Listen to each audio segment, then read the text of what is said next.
Good morning. कैसे हैं मेरे प्यारे बच्चे? आशा करते हैं आप लोग सब बहुत अच्छे होंगे। तो मैं आपको एक बात शेयर करना चाहूँ कि कमेंट्स में या व्हाट्सएप मैसेज करके हमारे बच्चे बहुत ज़्यादा एक्साइटेड थे कि सर आप एक एयरफोर्स पर वीडियो बनाइए कि हम एयरफोर्स की तैयारी कैसे करें। आज आपके लिए आप ही के फरमाइश पर ज़बरदस्त वीडियो एयरफोर्स पर लेकर आया हूँ। आखिर बच्चे कैसे एयरफोर्स में आपकी सिलेक्शन होगी, कौन से वो पॉइंट्स है, कौन से बिंदु है जिसके द्वारा आप एयरफोर्स में सिलेक्ट हो सकते हैं। क्योंकि मैं तो हमेशा बच्चों को सलाह देता हूँ कि अगर आपके पास जुनून है, जज्बा है कुछ करने का, तो जो फर्स्ट अपॉर्चुनिटी होता है उसको ज़रूर अचीव कीजिए। बस इन सभी बातों के साथ मैं अब चर्चा करने जा रहा हूं कि एयरफोर्स क्या होता है और कैसे आप उसमें ज्वाइन करेंगे। बहुत अच्छी जॉब है, बहुत अच्छी अपॉर्चुनिटी है आपके लिए। तो आज एकदम आर और पार की बात मैं बताने जा रहा हूं ताकि आपका एयरफोर्स में सिलेक्शन हो सके। चलिए ठीक है, देखिए सबसे पहले मेरे बच्चे इसको एयरमैन वॉरियर के नाम से भी जानते हैं। समझ रहे हैं ना, हवाई योद्धा जिसको बोलते हैं, यानी एयरमैन वॉरियर। अब सबसे पहले है कि फॉर्म की बात करें तो सबसे पहले फॉर्म में क्या है भैया, तो इसकी फॉर्म जो है जनवरी और जुलाई एक्स और वाई दोनों ग्रुप के लिए पब्लिश होते हैं, ठीक है। और इसके लिए हमको देखना पड़ता है नोटिफिकेशन ऑफिशियल वेबसाइट पर।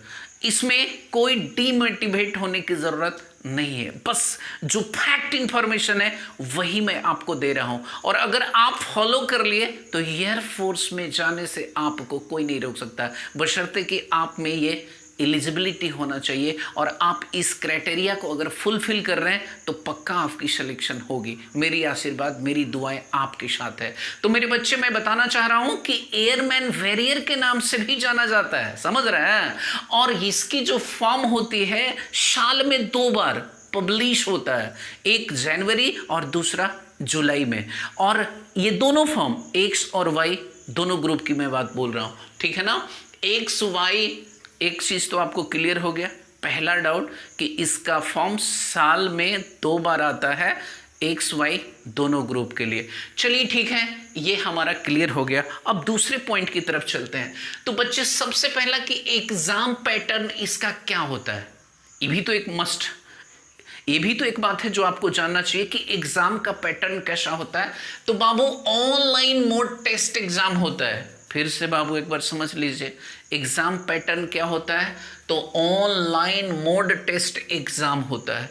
और एग्जाम का पैटर्न में होता क्या है, कैसे आप इसमें क्वालिफाई कर पाएंगे, कैसे आप ज्वाइन करेंगे, उसके लिए क्या क्राइटेरिया आपको फुलफिल करना होगा। तो उसके लिए जो क्राइटेरिया फुलफिल करना होगा जरा सा समझिए। सबसे पहले आपको रिटन टेस्ट में बैठना होगा। और मैं सब कुछ बताने जा रहा हूं कि कौन रिटन टेस्ट दे सकते हैं, कौन नहीं दे सकते हैं, कौन बच्चा उसको ज्वाइन कर सकता है, कौन नहीं ज्वाइन कर सकता है, उसके लिए क्या क्राइटेरिया फुलफिल करना चाहिए।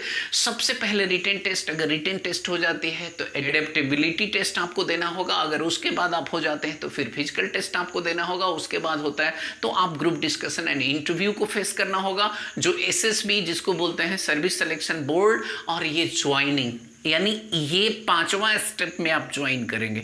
आ रही बात समझ में। सबसे पहले रिटेन टेस्ट देना होगा, फिर एडेप्टेबिलिटी टेस्ट होगी, फिर उसके बाद आपका फिजिकल टेस्ट होगा, फिर होगा ग्रुप डिस्कशन एंड इंटरव्यू। और इसका भी ट्रिक मैं आपको बताऊंगा कि कैसे आप ग्रुप डिस्कशन और इंटरव्यू को फेस करेंगे, ज्वाइनिंग फिर हो जाएगी। अब चलिए, ये तो मैंने समझा और आप भी समझ गए होंगे। बहुत सारे ऐसे बच्चे हैं जो कंफ्यूज्ड रहते हैं। दूसरी बात, पता है ये जो है ना एग्जाम नेगेटिव मार्किंग का होता है। I mean, अगर आप एक क्वेश्चन गलत करते हैं तो 0.25 मार्क्स आपका कट जाएगा, यानी 1 क्वेश्चन फॉर 0.25 मार्क्स। मैं एकदम फैक्चुअल चीजों को बता रहा हूं बाबू, आपके सामने मैं फैक्ट को रख रहा हूं। एक बार आप फॉलो कर लिए तो समझिए कि आपको कहीं कोई प्रॉब्लम नहीं है। ये जिंदगी में अगर आपके पास उम्र है, आपके पास जज्बा है, अगर आप इंटरमीडिएट बहुत अच्छे तरीके से किए हैं, आपको लगता है कि हमारे पास थोड़ा बहुत नॉलेज है, तो भाई अपॉर्चुनिटी को लॉस करने की जरूरत नहीं है। आपको मैं बता रहा हूं सबसे पहले क्या, नेगेटिव मार्किंग। तो भैया जब आप एग्जाम में बैठिए, रिटन टेस्ट का एग्जाम में बैठिए, तो इतना ध्यान रखिएगा कि जो क्वेश्चन आपको आता है उसी में एफर्ट लगाने की कोशिश करना है भाई, फालतू का नहीं, क्योंकि नेगेटिव मार्क है, जो बनाए हैं उसमें से भी आपका मार्क्स चला जाएगा। तो बहुत सारे ऐसे बच्चे हैं जो सोचते हैं कि चलो ना अंधेरे में तीर चलाते हैं। नहीं मेरे भाई, नेगेटिव मार्किंग में अंधेरे में तीर नहीं चलाना है, तुक्का नहीं मारना है। अब इसके बाद मैंने बताया कि भाई 2 तरह के एग्जाम एयरफोर्स में लिए जाते हैं जो इंटरमीडिएट बेस का है। तो एक जो है एक्स ग्रुप और दूसरा वाई ग्रुप। अब एक्स और वाई दोनों के बारे में मैं फुलफिल, और यहां तक कि आपको सिलेबस भी बताने जा रहा हूं। अगर इस तरीके से आप फुलफिल किए तो पक्का आपकी सिलेक्शन है। और आप बोलेंगे तो मैं एनडीए के बारे में भी बता दूंगा, नेवी के बारे में, सब पर मैं वीडियो लेकर के आऊंगा। बस मेरे बच्चे आप प्यार बरसाते रहें। अब ये जो है कह रहे कि नेगेटिव मार्किंग ध्यान रखेंगे बाबू, एक्स वाई ग्रुप। अब ये जो एक्स ग्रुप है इसमें क्या होता है कि इसी को हम टेक्निकल ट्रेड बोलते हैं। क्या बोलते हैं एक्स ग्रुप को? Technical trade. तो लोग पूछते हैं कि भाई टेक्निकल में है कि नॉन टेक्निकल, तो बाबू जो वाई ग्रुप होता है वो नॉन टेक्निकल ट्रेड के नाम से जाना जाता है। अब आप समझ गए होंगे कि एक्स और वाई ग्रुप क्या है। तो एक्स और वाई ग्रुप है, एक्स ग्रुप जो है टेक्निकल ट्रेड है और वाई ग्रुप जो है नॉन टेक्निकल ट्रेड है, पहले समझ लीजिएगा। अब इसमें क्या होता है कि जब एक्स ग्रुप के लिए अगर आप फॉर्म को अप्लाई करते हैं तो भाई उसमें ध्यान दीजिएगा कि आपके पास क्वेश्चंस होंगे 70, लेकिन ध्यान रखिएगा टाइम जो होगा 1 आवर होगा, I mean 60 मिनट्स होगा। क्या होगा बाबू? फिर से, जब आप एक्स ग्रुप के एग्जाम में बैठेंगे, टेक्निकल ट्रेड वाले एग्जाम में बैठेंगे, तो भाई आपके पास समय 60 मिनट्स होगा, बट क्वेश्चन यानी नंबर ऑफ क्वेश्चन जो होगा 70 होगा। तो समझ सकते हैं कि बिना प्रैक्टिस के, जब तक प्रीवियस ईयर क्वेश्चंस आप प्रैक्टिस नहीं करेंगे, जब तक आप पूरी तरह से तैयारी नहीं करेंगे, तो आप समझ सकते हैं कि ये क्वेश्चन और 1 मिनट भी आपके पास समय नहीं है। तो भाई you have to understand what is the value of time, so you have to make practice more and more. अब बाबू इसमें क्या है, चलिए इतने क्वेश्चन तो होंगे, और क्वेश्चन किस किस सब्जेक्ट से पूछे जाएंगे टेक्निकल ट्रेड में। तो टेक्निकल ट्रेड में सबसे पहले तो मैथमेटिक्स होगा, जो 25 क्वेश्चन होगा, लेकिन आपको 20 मिनट में ही सोल्व करना होगा। एक के बाद एक के बाद आपके क्रम वाइज, पहले आपको मैथ सोल्व करना होगा, फिर फिजिक्स का क्वेश्चन, फिर उसके बाद इंग्लिश का क्वेश्चन मिलेगा। तो भाई ये जो है सिस्टमेटिकली मैथ्स का 25 क्वेश्चन होगा, लेकिन समय आपके पास 20 मिनट होगा। मेरे भाई समझ सकते हैं कि आपको प्रैक्टिस करने की जरूरत है कि नहीं, क्योंकि देखिए आपका ये बड़ा भाई, आपका ये मेंटर आपको सही सलाह देगा। एकदम इधर उधर विचलित करने की मैं कोशिश नहीं करूंगा। बस मैं आप तक ये संदेश पहुंचाना चाह रहा हूं कि अगर आप एयरफोर्स का तैयारी करते हैं, और अगर आपके पास उम्र है, और अगर आपके पास जज्बा है, जुनून है, लस्ट है, अगर आप इच्छुक हैं जाने का, तो बिल्कुल भैया आप अपॉर्चुनिटी को लॉस मत कीजिए। ठीक है, तो भैया मैथ्स का 25 क्वेश्चन होगा, 20 मिनट में सोल्व करना। फिजिक्स का 25 क्वेश्चन होगा, 20 मिनट में सोल्व करना। और इंग्लिश के 20 क्वेश्चन होगा, उसके लिए भी आपको 20 मिनट का समय मिलेगा। तो मैं ये बात बता दूं कि जो टेक्निकल ट्रेड में जाना चाहते हैं मेरे बच्चे, उसमें मैथ्स का 25, फिजिक्स का 25 और इंग्लिश का 20। समझने वाली बात है कि 70 क्वेश्चन होगा, लेकिन 20 यानी 60 मिनट्स, यानी 1 घंटा आपके पास समय होगा। तो 1 घंटा में 70 क्वेश्चन आपको सोल्व करना है, और वो भी नेगेटिव मार्किंग दिया हुआ है। तो आप समझ सकते हैं कि आपको वैसे ही क्वेश्चन सोल्व करना होगा जो आपको आता है, अदरवाइज अंधेरे में तीर नहीं चलाएंगे। मैं बार बार इस बात को बोल रहा हूं। अब चलिए क्या होगा भाई, इसके लिए एज क्या होगा, मान के चलिए कि इंटर करते करते 16, 16.5, 17 तो स्टूडेंट्स का हो ही जाता है। तो मेरे भाई 17 से 21, और जैसे ही 20 से 21 में आप जाते हैं तो एलिजिबल नहीं रहते। तो या तो आप 16 से 20 समझ लीजिए, ना तो 17 से 21 समझ लीजिए, इसी के बीच में। यानी आपको मिलता है 3 साल समय, और इस 3 साल में अगर चाहें तो 6 अपॉर्चुनिटी मिल सकता है। और ये 6 अपॉर्चुनिटी में आप अगर एफर्ट लगा रहे हैं तो मुझे लगता है कि आपकी सिलेक्शन सुनिश्चित है। क्यों? क्योंकि आप अगर एफर्ट लगाएंगे तभी ये संभव हो सकता है, पॉसिबल हो सकता है। तो मेरे भाई एज तो मैंने बता दिया, तो समझ लीजिए कि 20 साल तक आपके पास हर एक फील्ड के लिए, चाहे नेवी हो, एयरफोर्स हो, एनडीए हो, मैं सबके लिए वीडियो स्पेशल बनाऊंगा। लेकिन आज ये वीडियो केवल एयरफोर्स XY ग्रुप के लिए है, ठीक है। अब इसमें क्या बता रहे हैं कि एज लिमिट तो आप जान गए होंगे कि कहाँ से कहाँ तक, यानी भाई इंटरमीडिएट के स्टूडेंट होंगे और 1 साल पहले पास किए होंगे तो अभी 18 से आप 19 में एंट्री मार दिए होंगे। आपके पास 1-2 अपॉर्चुनिटी है, अगर आप चाहें तो ज्वाइन कर सकते हैं, लेकिन इसके लिए आपको अथक प्रयास, ट्रिमेंडस एफर्ट की जरूरत पड़ेगी, ठीक है। कठिन परिश्रम करना पड़ेगा, ठीक है। अब उसके बाद ये जो है, रही बात क्वालिफिकेशन की, तो बाबू देख लीजिए इसकी जो एलिजिबिलिटी क्वालिफिकेशन होता है वो 50%। कोई किसी भी तरह की बात को बोले, नो टेंशन, आप पहले समझ लो। आपके भारती गुरुजी कुछ बता रहे हैं, क्या बता रहे हैं कि ये जो क्वालिफिकेशन है, एलिजिबिलिटी क्राइटेरिया है, वो मिनिमम कम से कम 50 से कम नहीं होना चाहिए। और उसमें भी किसमें? +2 में। लेकिन मेरे भाई टेक्निकल ट्रेड के लिए एक शर्त होता है कि आपका साइंस होना चाहिए, यानी साइंस में क्या होना चाहिए? तो आपका मैथ और फिजिक्स होना चाहिए, और इंग्लिश साथ में। मैंने बताया था कि इंग्लिश एंटीबायोटिक है, इसके बिना अगर ये टैबलेट नहीं लोगे तो किसी भी रोग में कोई काम करने वाला नहीं है, क्योंकि यही सब चीज़ों का एंटीबायोटिक है और उसका नाम है इंग्लिश।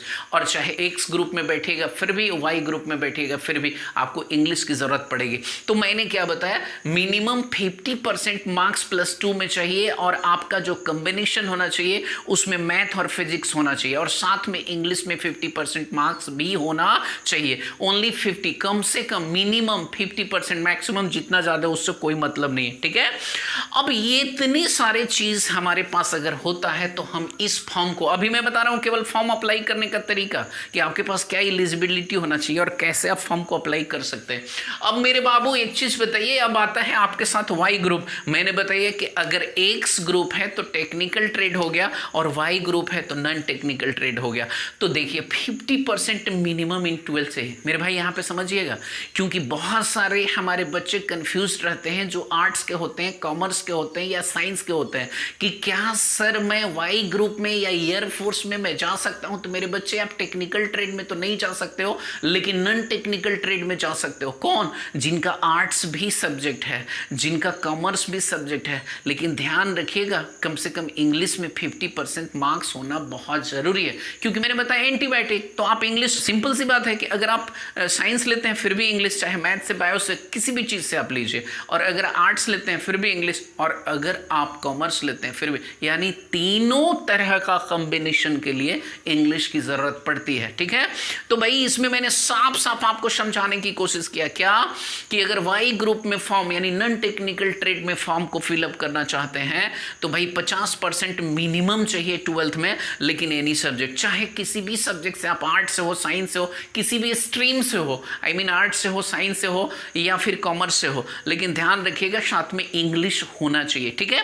अब उसके बाद एज क्या है? तो मेरे भाई जो टेक्निकल ट्रेड वाला एज है ना, वो नॉन टेक्निकल वाले भी एज वही होते हैं, यानी नॉन टेक्निकल ट्रेड के लिए भी एज 17 से 21 है। आप समझ गए होंगे कि मैं क्या बता रहा हूं, यानी आपके पास 3 साल का बहुत बेहतरीन अपॉर्चुनिटी होती है। अगर 21 हुआ तो भी आप नहीं दे पाएंगे, और अगर 17 से कम है, 16.5 ऐसे एनडीए वगैरह के लिए भी होता है, लेकिन मैं 17 साल मान करके चलता हूं, क्योंकि भाई ऐसा तो नहीं होगा कि आप 16.5 में अगर इंटर पास किए, रिजल्ट आते आते 17 नहीं हो, बिल्कुल हो ही जाता है, ठीक है।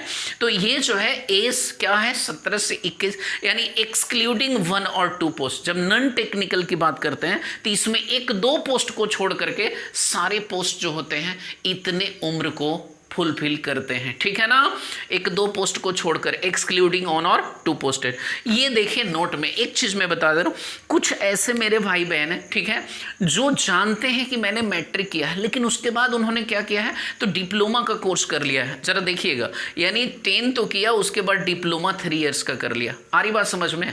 10 तो किए, 2 साल का कोई वोकेशनल कोर्स कर लिए, तो वो भी एलिजिबल है। किस फील्ड के लिए? तो नॉन टेक्निकल के लिए। मेरे भाई आप समझ रहे हैं ना। और जो डिप्लोमा किए हुए हैं, और कहने का मतलब कि वो टेक्निकल के लिए उसमें उस तरह का पोस्ट निकला हुआ, मैंने बोला 1-2 पोस्ट को छोड़ करके, तो उस पोस्ट के लिए भी अप्लाई कर सकते हैं, उनको घबराने की जरूरत नहीं है। लेकिन आज तो बगबियर है, बबू हुआ है, सब तो साइंस ही लेता है, सब तो मैथ्स ही लेता है, तो आपको एयरफोर्स का फॉर्म फिलअप करने में तो कोई दिक्कत ही नहीं है, ठीक है ना।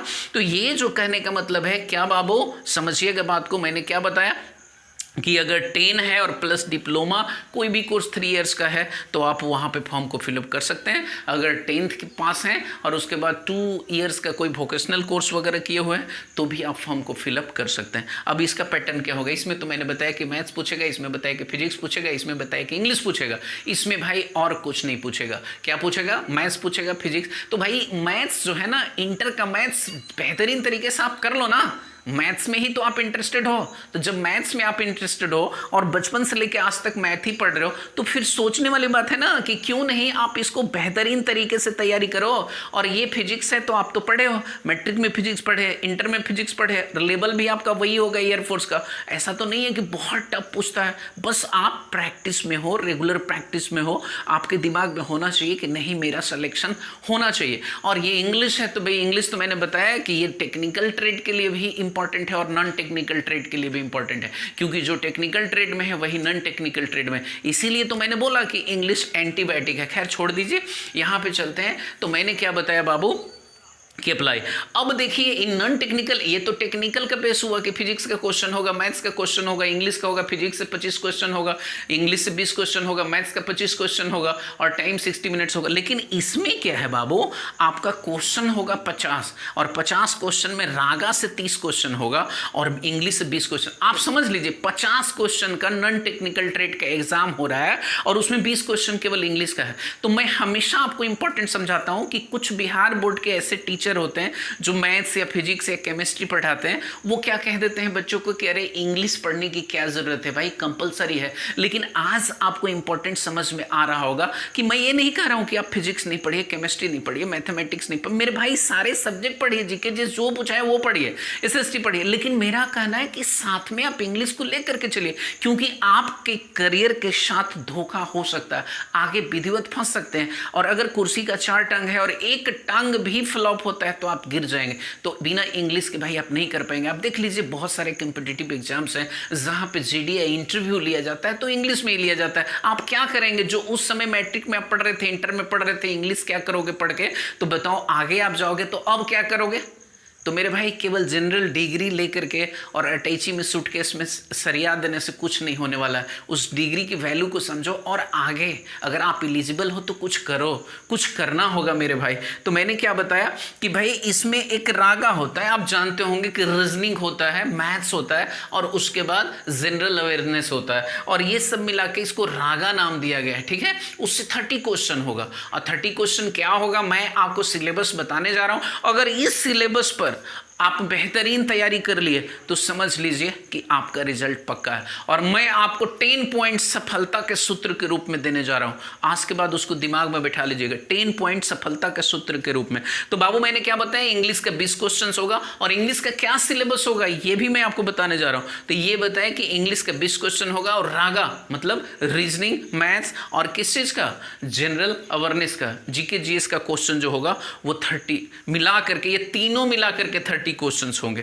तो भाई 50 क्वेश्चंस होंगे और आपको 45। लेकिन कुछ ऐसे बच्चे होते हैं जो दोनों क्राइटेरिया को फुलफिल करते हैं। जैसे वो क्या करते हैं कि फॉर्म भरते हैं तो एक्स ग्रुप के लिए भी भर देते हैं और वाई ग्रुप के लिए भर देते हैं। तो वैसे बच्चों के लिए क्या होता है, एक्स वाई ग्रुप जो दोनों के लिए एलिजिबल हैं और दोनों फॉर्म को भर देते हैं तो उनको 100 क्वेश्चन दिया जाता है, लेकिन 85 मिनट्स में सोल्व करना पड़ता है। बाबू दिमाग में बना लीजिए, बहुत सारे ऐसे बच्चे होते हैं जो दोनों पोस्ट के लिए एक्स वाई दोनों ग्रुप के लिए एलिजिबल होते हैं और फॉर्म को फिलअप कर देते हैं, तो उनके लिए जो क्वेश्चन होता है 100 क्वेश्चंस होता है और सब इसी बेस पर होता है, और उसके बाद लेकिन 85 मिनट्स के अंदर उनको सोल्व करना रहता है। तो आप समझ गए होंगे कि XY ग्रुप जो दोनों एलिजिबल हैं वो 100 क्वेश्चन सोल्व करेंगे बट 85 मिनट्स में, लेकिन अगर नॉन टेक्निकल ट्रेड वाले हैं 50 क्वेश्चन सोल्व करेंगे 45 मिनट्स में, और टेक्निकल वाले हैं 70 क्वेश्चन सोल्व करेंगे 60 मिनट्स में।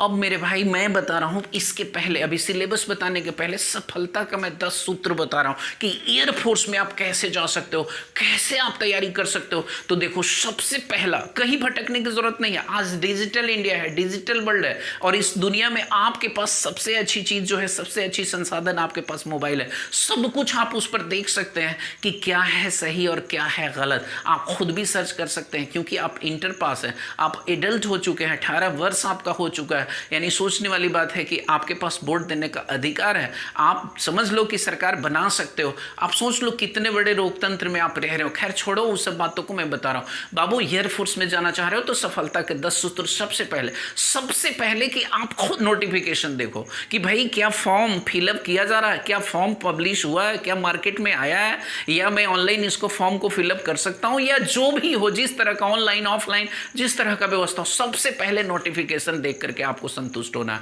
फिर उसके बाद नोटिफिकेशन कहां देखना है, तो वो ऑफिशियल वेबसाइट पर देखना है। ऑफिशियल वेबसाइट पर जब नोटिफिकेशन देखेंगे तब आपको कॉन्फिडेंस होना चाहिए कि नहीं सही है। और देखो मेरे भाई, तैयारी करोगे ना तो सबसे पहले वीक पॉइंट को स्ट्रॉन्ग करो। वीक पॉइंट मतलब समझ रहे हो, अगर मैथ्स अच्छा है तो मैथ्स में थोड़ा सा कम समय दे करके, और जो वीक पॉइंट है, मान लीजिए कि फिजिक्स आपका वीक पॉइंट है, या फिर मान लीजिए कि इंग्लिश वीक पॉइंट है, टेक्निकल ट्रेड के लिए तो 3 है, तो अगर आप फिजिक्स तो फिजिक्स को आप पढ़ो, और अगर आपको लग रहा है कि नहीं हमारा इंग्लिश, तो इंग्लिश को पढ़ो, चाहे जैसे भी पढ़ो, लेकिन ज़्यादा से ज़्यादा समय दो, तभी जाके आपका वीक पॉइंट स्ट्रॉन्ग पॉइंट में बदलेगा। और पता है क्या, रेगुलर टाइम टेबल आपको बना लेना है कि मुझे फिजिक्स के लिए कितना देना है, और मुझे मैथ्स के लिए कितना देना है, और इंग्लिश के लिए कितना देना है। तो जो सब्जेक्ट सबसे ज़्यादा वीक है उसमें ज़्यादा समय देना है, क्योंकि देख मेरे भाई 24 घंटे में ही सब कुछ करना है। तुम चाहे जितना भी तीर मार लो, इधर उधर घूमने से कुछ नहीं होने वाला है जब तक कि आप सही प्रैक्टिस नहीं करोगे, ठीक है ना। आप प्रैक्टिस अगर तरीके से, सलीके से करोगे,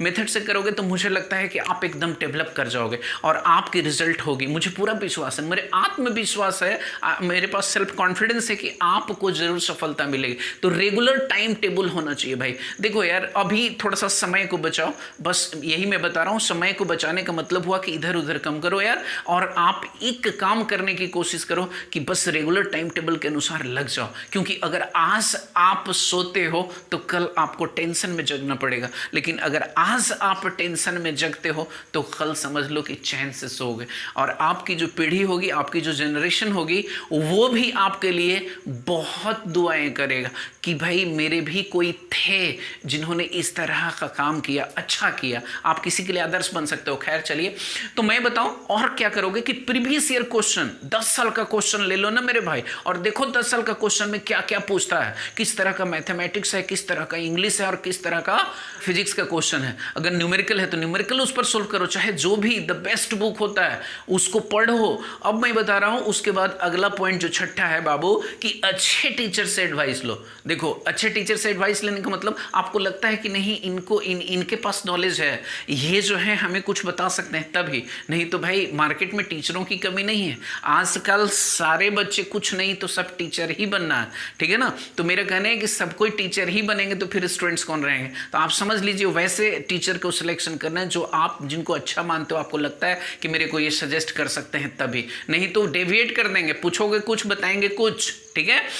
और 1 मिनट, एग्जाम के पहले बाबू एयरफोर्स में जाना है तो बहुत लड़के हैं कि पढ़ रहे हैं और एग्जाम के टाइम में बीमार पड़ गए। नहीं, ऐसा नहीं करना। एग्जाम से पहले आपको हेल्थ पर जरूर ध्यान देना है। एग्जाम 1 महीना अगर बच रहा है तो 1 महीना पहले आपको हेल्थ पर भी ध्यान देना है, ताकि वहां पे मेरा मेडिकल फिटनेस हो सके, फिजिकल टेस्ट में कहीं कोई प्रॉब्लम नहीं। और बेस्ट बुक्स का इंपॉर्टेंट क्वेश्चंस जो प्रीवियस ईयर्स का है, या फिर कोई एयरफोर्स के लिए बहुत अच्छी बुक आती है, वो जो है प्रिस्क्राइब करने के बाद आप उसको खरीदिए और उस पर प्रैक्टिस कीजिए, जम के कीजिए और उसकी इंपॉर्टेंट क्वेश्चन को सोल्व कीजिए।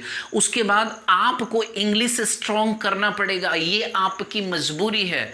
क्यों? क्योंकि भाई एयरफोर्स की जीडी जो ग्रुप डिस्कशन है कैसे करेंगे, मैं इस पर भी वीडियो लेकर के आऊंगा कि ग्रुप डिस्कशन में कैसे हम लोग बनाए। तो आपको इंग्लिश स्ट्रॉन्ग करना आपकी मजबूरी है, क्योंकि नहीं करेंगे तो इंटरव्यू में आप फेल्यूर होंगे। बहुत सारे ऐसे बच्चे हैं जो रिटन टेस्ट, फिजिकल टेस्ट सब निकाल करके और लास्ट में क्या होता है कि इंटरव्यू में छट के घरे आ जाते हैं, जीडी में छट करके घरे आ जाते हैं। सोचिए कितना। और इसके लिए भैया कि तुम तैयारी कर सकते हो कि नहीं, अगला पॉइंट है कि आपके पास कॉन्फिडेंट होना चाहिए। अगर आपके पास कॉन्फिडेंट है तो आप कुछ भी कर सकते हैं। समझ रहे हैं मेरी बात को? अब आते हैं कम टू द पॉइंट में सिलेबस की तरफ, और जो मैंने बताया उस चीज को अगर आप फॉलो कर रहे हो तो कहीं कोई प्रॉब्लम नहीं है।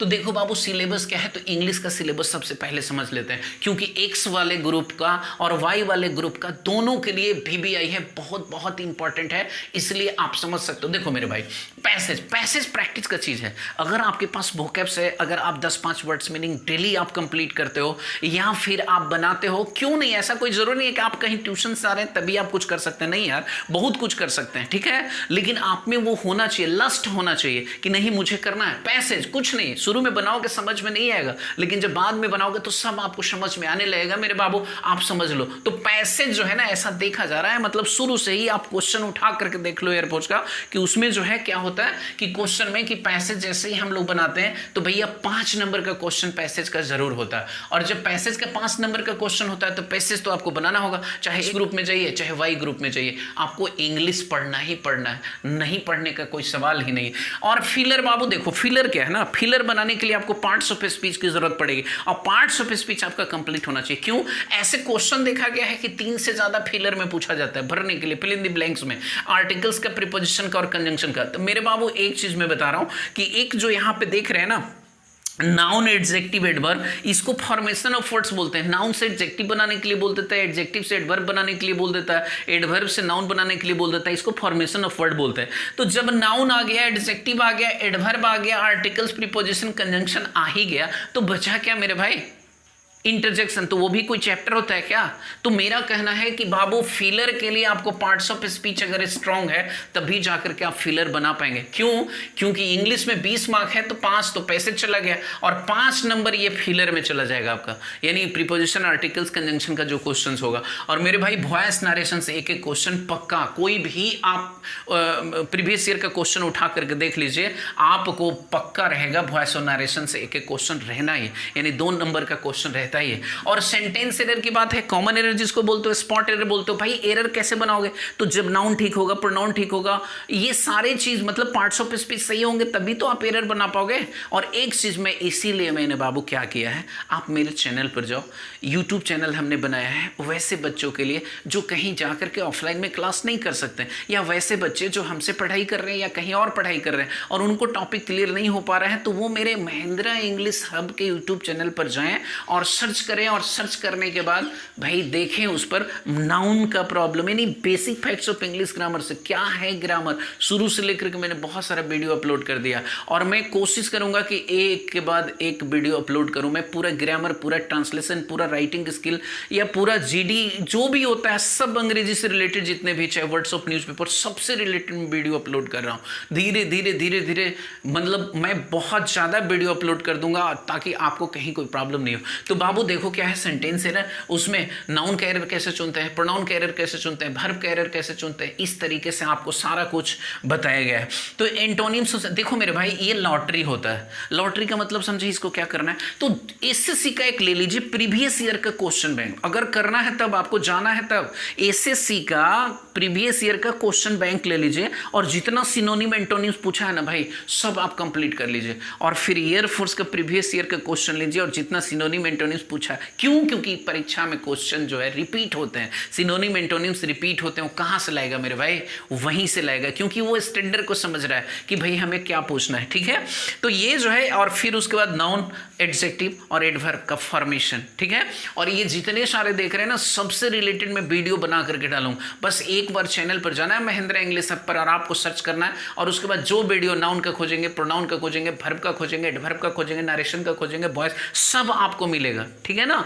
बस आपको अब उसके बाद एक क्वेश्चन पूछता है मैस्कुलिन, जेंडर से बाबू, जेंडर से, तो जेंडर चैप्टर आपका होना चाहिए। एक क्वेश्चन अक्सर ऐसा देखा गया 2 साल से तो क्वेश्चन इस तरह का पक्का पूछ रहा है, 3 साल से, कि भाई जेंडर मतलब मैस्कुलिन से फेमिनिन कैसे बनाते हैं। तो मैस्कुलिन से फेमिनिन बनाने के लिए तो आपके पास रूल्स होना चाहिए। आप देख लीजिएगा, वीडियो अपलोड किया हुआ है। नाउन एंड नंबर, बाबू आप जानते हैं कि सिंगुलर टू प्लुरल कैसे बनाते हैं, तो वो किसी भी तरह का, चाहे वो वर्ब का भी सिंगुलर प्लुरल पूछते या नाउन का भी सिंगुलर प्लुरल पूछते, तो आपको पता। तो ये ओवरऑल हमारा इंग्लिश का सिलेबस हुआ, और इतने अगर आप चैप्टर कमांड कर लेते हैं तो एयरफोर्स में इंग्लिश में आपको कोई प्रॉब्लम नहीं होगा। अरे बात समझ में। तो अब हम कैसे कर सकते हैं, मान लीजिए कि एयरफोर्स में तो इंग्लिश में कोई प्रॉब्लम नहीं होगा, लेकिन अब हमको ये कहना, चाहे एक्स ग्रुप का हो चाहे वाई ग्रुप का हो, कोई प्रॉब्लम नहीं है। उसमें पैसेज 5 का रहेगा, फिलर 5 नंबर का रहेगा, आर्टिकल प्रीपोजिशन कंजंक्शन से क्वेश्चन रहेंगे, पार्ट्स ऑफ स्पीच अगर आप पढ़ लिए कोई दिक्कत नहीं है, वॉइस नरेशन पढ़ लिए 2 नंबर का आएगा। सेंटेंस एरर, बाबू एयरफोर्स बहुत ही रॉयल जॉब माना जाता है हमारे समाज में, इतना खैर ध्यान रखिएगा। सेंटेंस एरर है तो इसमें पार्ट्स ऑफ स्पीच कंप्लीट रहेगा, तभी चुन पाएंगे कि प्रीपोजिशन का कहाँ पे एरर है, कंजंक्शन का कहाँ पे एरर है। और इसके बाद जो है सिनोनिम एंटोनिम्स की बात कर रहे हैं, तो मैंने बोला क्या कि प्रीवियस ईयर का जो क्वेश्चन पेपर है एसएससी का, उसको आप ले लीजिए। और उसके बाद अरे आजकल मार्केट में सब कुछ उपलब्ध है मेरे भाई, ऑनलाइन खोजोगे ऑनलाइन मिल जाएगा, ऑफलाइन खोजोगे ऑफलाइन मिल जाएगा, ठीक है ना। फिर उसके बाद प्रीवियस ईयर का जो एयरफोर्स का क्वेश्चन है उसको देख लीजिए। नाउन एडजेक्टिव एडवर्ब, तो जब आप पार्ट्स ऑफ स्पीच पढ़ेंगे तो फॉर्मेशन ऑफ वर्ड पढ़ ही लेंगे। मैस्कुलिन यानी नाउन एंड नंबर पढ़ेंगे और नाउन एंड जेंडर पढ़ेंगे, तो ये दोनों चैप्टर आपको क्लियर हो जाएगा।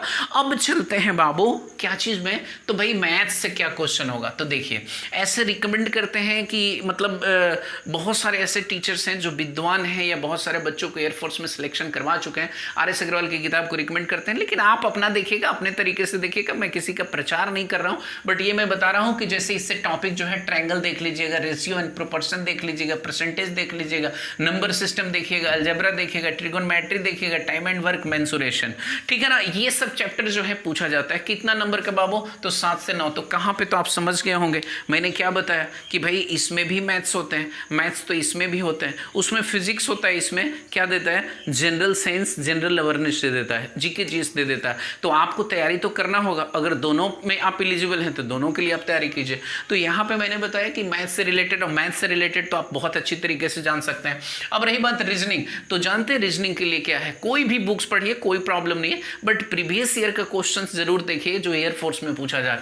जैसे नॉन वर्बल से 5 से 6 नंबर का पक्का रहेगा। जैसे इसमें क्या होगा कि मैंने बताया कि 30 नंबर का जो रागा पूछता है उसमें क्या पूछता है, तो कम से कम 10 से 12 नंबर का रीजनिंग भी होता है। तो यहाँ पे क्या है, नॉन वर्बल हो गया, सिटिंग अरेंजमेंट से 1 नंबर का क्वेश्चन है, ब्लड रिलेशन से 1 नंबर का है, नंबर सिस्टम से भी 1 नंबर का क्वेश्चन है, टॉलेस्ट एंड स्मॉलेस्ट से भी 1 नंबर का क्वेश्चन है, और ये सब मिला के 11-12 नंबर का क्वेश्चन पूछा जाता है। तो आपको ये भी देख लेना है। और मैथ्स वाले जो स्टूडेंट होंगे रीजनिंग तो बहुत ही ईजिली बना लेते हैं, इसलिए आपको टेंशन नहीं लेना। जितने सारे स्टूडेंट्स से वाकर के इंग्लिश में फंस जाते हैं, फंसने की जरूरत नहीं है, और मेरे रहते हुए आपको कोई प्रॉब्लम भी नहीं होगा। और रही बात जीके जीएस की, तो 7 से 9 नंबर का जो क्वेश्चन होता है मेरे बाबू, मैंने जो बात जाना या मेरे को जो नॉलेज है या जो मैं देख रहा हूँ, देखिए कभी क्वेश्चन इंडियाज फर्स्ट या polity, history, awards, sports, geography, new appointment, CM and governor, इससे रिलेटेड चीज जो होता है जीके जीएस आप देख लीजिएगा कि किस तरीके से पूछता है। आपके पास तो जरूर होंगे, कोई ना कोई गाइड होगा, कोई ना कोई आपके पास प्रीवियस ईयर का क्वेश्चंस होगा, तो बिल्कुल आप देख सकते हैं कि किस तरह का क्वेश्चन पूछता है। तो ओवरऑल मुझे लगता है कि आप समझ गए कि हमें एयरफोर्स के लिए किस तरीके से तैयारी करना चाहिए, और मेरे लिए क्या एलिजिबिलिटी होना चाहिए, किस क्राइटेरिया को फुलफिल करना चाहिए, और हमारा जो एक लेवल होना चाहिए, किस तरह का तैयारी करने का लेवल होना चाहिए, तो हम एयरफोर्स में ज्वाइन कर सकते हैं। तो मैंने सारा इस वीडियो में बना दिया है बाबू, और इसी के साथ मैं आपको फिर नेक्स्ट वीडियो में मिलूंगा पूरी जोश खरोश के साथ। जय हिंद, जय भारत।